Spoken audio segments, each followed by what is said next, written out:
What makes doctorate stand apart from other profession? An oath, एक शपथ जो हर medical student लेता है अपने फर्स्ट ईयर में, हिपोक्रेटिक ओथ। तो मेरा नाम है दिव्य और मेरे साथ हैं वसुधा सिंह। और इस वीडियो में हम जानेंगे कि आखिर ये हिपोक्रेटिक ओथ क्या है, तात्कालिक रूप पे भारत में इस पे क्यों चर्चा चल रही है और what is that oath which medical students take. Hippocratic oath ये वो ओथ है जिसके अलग अलग फॉर्म से दुनिया भर के डॉक्टर्स अपनी प्रोफेशन प्रैक्टिस से बिजनेस को दूर रख इंसानियत का वादा करते हैं। To treat with their ability best and to do no harm to their patients with any aim of self benefit. Doctors के प्रोफेशन को एथिक्स से जोड़ने वाले वर्ल्ड वाइड ये हिपोक्रेट्स थे कौन? So Hippocrates was a Greek physician, इन्हें father of medicine भी कहा जाता है। इनका जीवन काल लगभग 460 बीसी से लेकर 370 बीसी तक था। इनका जीवन काल लगभग 90 साल का था, जिसमें इन्होंने काफ़ी मेडिसिन में काम किया। इन्होंने लगभग 70 किताबें लिखी, जिसे हिपोक्रेटिक कॉर्पस के नाम से जाना जाता है। इन्होंने हिपोक्रेटिक ओथ के लिए भी इन्हीं को क्रेडिट दिया जाता है। इसके साथ साथ इन्होंने ह्यूमरल थियोरी को भी प्रपोज किया था, जिसमें ये बात कही गई थी कि केमिकल सिस्टम्स जो होते हैं वो ह्यूमन बिहेवियर को रेगुलेट करते हैं। तो इनके और भी बहुत सारे कॉन्ट्रीब्यूशंस थे और इसी वजह से इन्हें फादर ऑफ मेडिसिन भी कहा जाता है।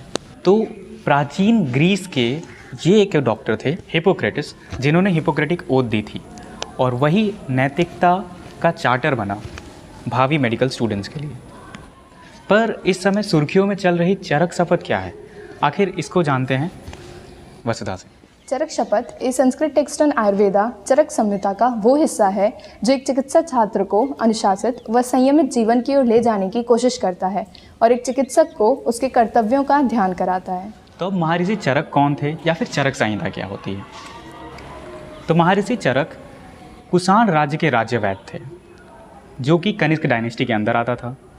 अब इनका जो जीवन काल है वो पहली दूसरी शताब्दी ईसा पूर्व तक था। इन्होंने महर्षि अग्निवेश के अग्निवेश तंत्र को मॉडिफाई किया था, उसे संशोधित कर उसमें कुछ नए अध्याय जोड़कर, कुछ नए स्थान जोड़कर इन्होंने चरक संहिता की रचना की थी, जो कि सुश्रुत संहिता के साथ आयुर्वेदा का फाउंडेशन माना जाता है। इनका योगदान आयुर्वेदा में अप्रतिम है। तक्षशिला में शिक्षा लिए ये चरक महर्षि थे, जिन्होंने चरक शपथ की रचना की थी। अपने इतिहास पर गर्व करना और उसके सिद्धांतों पर जीना यह हमारा उत्तरदायित्व है। हमारे प्राचीन भारत के गौरवान्वित इतिहास और आज के विश्व के बीच हम एक दीवार बनकर खड़े नहीं रह सकते हैं। तो अब सवाल ये आता है कि आखिर हिपोक्रेटिक ओथ इतनी अच्छी चीज़ है, चरक शपथ इतनी अच्छी चीज़ है, पर हमारे बीच में एक विवाद क्यों है या फिर ये मुद्दा सुर्खियों में क्यों है? तो इस कन्फ्यूज़न की शुरुआत 7 फरवरी 2022 को हुई थी, जब एनएमसी ने प्रपोज़ किया कि हमें हिपोक्रेटिक ओथ को हटाकर चरक शपथ को इंट्रोड्यूस करना चाहिए। पर इसका विरोध किया था ऑफ कोर्स आईएमए ने, इंडियन मेडिकल एसोसिएशन ने। उसके बाद गवर्नमेंट की तरफ से ये प्रतिक्रिया आई कि ऐसा कोई भी प्रपोज़ल उनके सामने नहीं रखा गया है। फिर क्या हुआ कि एनएमसी ने एक बार फिर से ये प्रपोज़ल रखा कि हमें संशोधित चरक शपथ को इंट्रोड्यूस करना चाहिए। तो इसकी वजह से मेडिकल सेक्टर 2 भागों में डिवाइड हो गया। कुछ ऐसा मानते हैं कि हमें भारतीय संस्कृति को मद्देनज़र रखते हुए चरक शपथ को ही इंट्रोड्यूस करना चाहिए। उनका मानना था कि इसमें भारतीय नैतिक मूल्यों का वर्णन है। तो वहीं कुछ लोगों का ये मानना था कि चरक शपथ आधुनिक चिकित्सा पद्धति के अनुरूप नहीं है, इस वजह से हमें हिपोक्रेटिक ओथ को ही सपोर्ट करना चाहिए। पर ये वीडियो बनाने का पर्पज़ क्या है, आखिर हमारा कंक्लूज़न क्या है? तो हकीकत ये है कि खामियां दोनों ही पद्धतियों में हैं। तो हिपोक्रेटिक ओथ आउटडेटेड हो चुकी है, प्लस इसमें हमें इंडियन नैतिक मूल्यों को ऐड नहीं किया गया है। इसके साथ साथ जो चरक शपथ है वो आधुनिक चिकित्सा पद्धति के अनुरूप नहीं है, प्लस इसमें जातिवाद के भी कुछ तत्व मौजूद हैं। कि हमें नाम पर ना फोकस करते हुए इस बात पे फोकस करना चाहिए कि जो बच्चा या जो छात्र एमबीबीएस के प्रथम वर्ष में जा रहा है उसमें हम कैसे नैतिक मूल्य डालें, उसमें हम कैसे वैल्यूज़ को डेवलप कर पाएँ ताकि वो समाज में जा कर के अपनी इन शिक्षा का सदुपयोग कर सके।